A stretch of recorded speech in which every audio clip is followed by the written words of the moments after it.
You know, in music we have what? Harmony, tempo or rhythm, melody, right.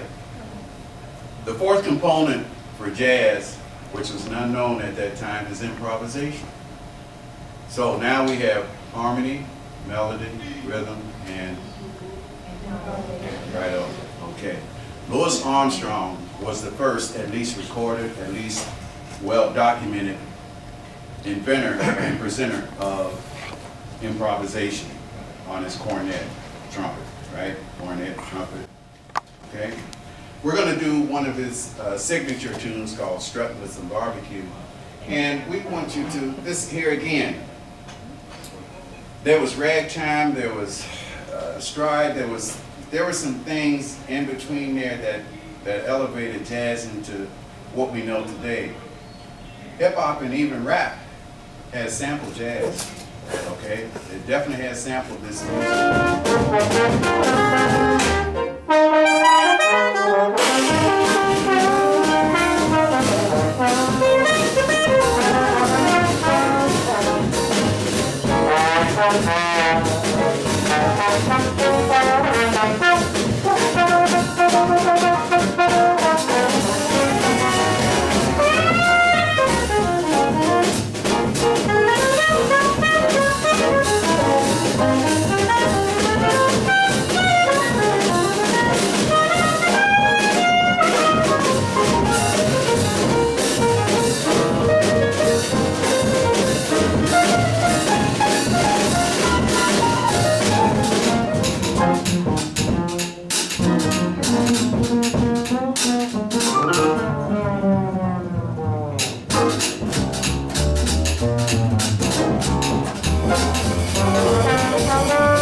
What was the name of that tune? Pretty. Intelligent Woman? Oh, who forgot? Who said that? Huh? Intelligent Woman? What was the name of it? Intelligent Woman? Something like that? No. That was what Oh, so, nah, that's right. Good guess, huh? It started with the P. The P. beautiful. Huh? Yes, I did. Perdido, yeah. Okay. Who helped you? Because you've been helped since. Okay. Well, he's not going to make it. I'm not supposed to tell on me.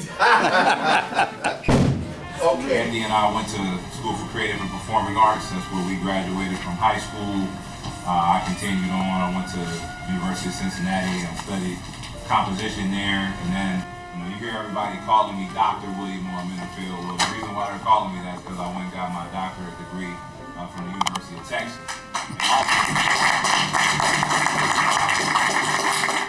That's not something I tell a whole lot of people. When I go to schools, I always make sure I share that information because, I'm from Cincinnati just like you all, or most of you all at least, I'm sure. I grew up in Evanston. I just want you all to know that those kind of things are available to you. If you want to go to college, if you want to get a bachelor's, a master's, a doctorate degree, you can do it. I grew up in the hood just like many of you are right now. Okay, so those things are very much available to us. But as far as music is concerned, I love all kinds of music, and I write and perform all kinds of music, not just jazz. When I work with students, I'll show them the connection between jazz and gospel and hip hop, and I do all of that stuff, and I love all of it. This is original from concept, from all the way back to the work songs from slavery. It came through gospel. There's a whole litany of the history, orally and written. There's probably more oral history than it is written, as well as recorded. There's a name that, if you were all paying attention to the DVD, even though I know it wasn't clear, can somebody name me one of the musicians? We can't do everybody, but there was somebody. Well, I think you raised your hand first. Yeah. Who? Miles Davis. Right, not Davidson, Miles, David. Oh, okay, all right, correct. So, yes, young lady. Huh? Well, that wasn't in the video, but that's okay. Let me just preface it by saying that Scott Joplin and ragtime and all of that was the predecessor of jazz. Lewis also, now this is one end of his spectrum. In later years, he did a little commercial song, but it was something of a song for healing because the country was going through some times. Jazz contributed a lot to the civil rights movement and a lot of other things besides being an ambassador around the world. Presidents would ask jazz musicians to put groups together, big bands and small groups. Not only did they play for the troops during the war, but they also toured communist countries and a lot of countries around the world to also to foster democracy. Those are called brushes. A lot of guys they use these right here, but mostly they would play on jazz ballads. Could you give another demonstration? Okay, for instance, you can play if it's 1, 2, 3, 4. 1, 2, 3, 4. You get a time in it? 3, 4. And then sometimes you would go up a little faster to what we call 2/4. So it could be like 1, 2, 1, 2, 3.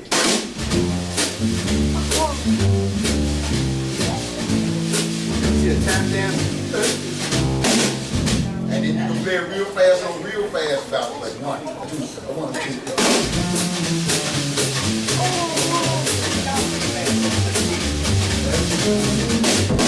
2. And you probably heard it playing real slow when you listen to Shroder play on Charlie Brown when he's down there playing that thing on a little piano with the 2 fingers. And if you listen in the background, you hear that.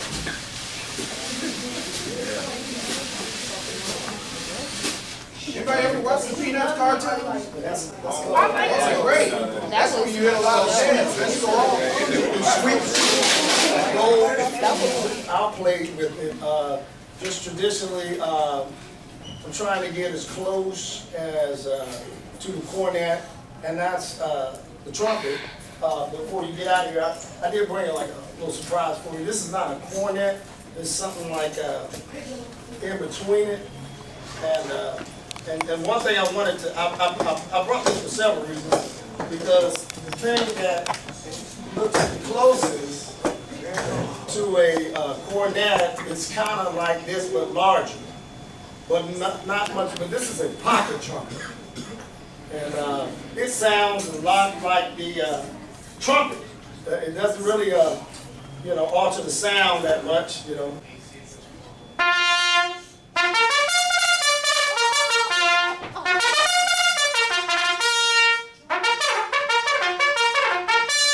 So it's got a brighter sound. But the other reason I bought it is because we want you interested in jazz, but we actually want you more interested in just playing instruments. You all should want to play instruments.